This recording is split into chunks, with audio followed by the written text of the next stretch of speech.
आल्हा का नाम किसने नहीं सुना। पुराने जमाने के चंदेल राजपूतों में वीरता और जान पर खेलकर स्वामी की सेवा करने के लिए किसी राजा महाराजा को भी यह अमर कीर्ति नहीं मिली। राजपूतों के नैतिक नियमों में केवल वीरता ही नहीं थी, बल्कि अपने स्वामी और अपने राजा के लिए जान देना भी उसका एक अंग था।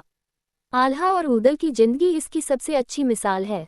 सच्चा राजपूत क्या होता था और उसे क्या होना चाहिए, इसे लिस खूबसूरती से इन दोनों भाइयों ने दिखा दिया है। उसकी मिसाल हिंदुस्तान के किसी दूसरे हिस्से में मुश्किल से मिल सकेगी।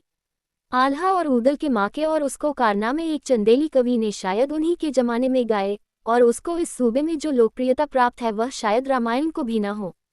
ये कविता आल्हा ही के नाम से प्रसिद्ध है और 8-9 शताब्दियां गुजर जाने के बावजूद उसकी दिलचस्पी और सर्वप्रियता में अंतर नहीं आया। आल्हा गाने का इस प्रदेश में बड़ा रिवाज है। देहात में लोग हजारों की संख्या में आल्हा सुनने के लिए जमा होते हैं।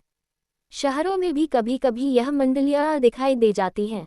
बड़े लोगों की अपेक्षा सर्वसाधारण में ये किस्सा अधिक लोकप्रिय है। किसी मजलिस में जाए हजारों आदमी जमीन के फर्श पर बैठे हुए हैं। सारी महफिल जैसे बेसुध हो रही है और आल्हा गाने वाला किसी मोड़े पर बैठा हुआ अपनी आलाप सुना रहा है। उसकी आवाज़ आवश्यकतानुसार कभी ऊंची हो जाती है और कभी मध्यम, मगर जब वह किसी लड़ाई और उसकी तैयारियों का जिक्र करने लगता है तो शब्दों का प्रवाह, उसके हाथों और भावों के इशारे, ढोल की मर्दाना लय, उन पर वीरतापूर्ण शब्दों का चुस्ती से बैठना, जो चढ़ाई की कविताओं ही की अपनी एक विशेषता है, ये सब चीजें मिलकर सुनने वालों के दिलों में मर्दाना जोश की एक उमंग सी पैदा कर देती हैं। बयान करने का तर्ज ऐसा सादा और दिलचस्प और जबान ऐसी आम फहम है कि उसके समझने में जरा भी दिक्कत नहीं होती। वर्णन और भावों की सादगी कला के सौंदर्य का प्राण है। राजा परमालदेव चंदेल खानदान का आखिरी राजा था।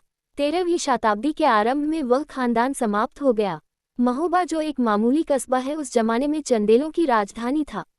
महोबा की सल्तनत दिल्ली और कन्नौज से आंखें मिलाती थी। आल्हा और उदल इसी राजा परमालदेव के दरबार के सम्मानित सदस्य थे। ये दोनों भाई अभी बच्चे ही थे कि उनका बाप जसराज एक लड़ाई में मारा गया। राजा को अनाथों पर तरस आया, उन्हें राजमहल में ले आए और मोहब्बत के साथ अपनी रानी मलिन्हा के सुपुर्द कर दिया। रानी ने उन दोनों भाइयों की परवरिश और लालन पालन अपने लड़के की तरह किया। जवान होकर यही दोनों भाई बहादुरी में सारी दुनिया में मशहूर हुए। इन्हीं दिलावरों के कारनामों ने महोबे का नाम रोशन कर दिया है।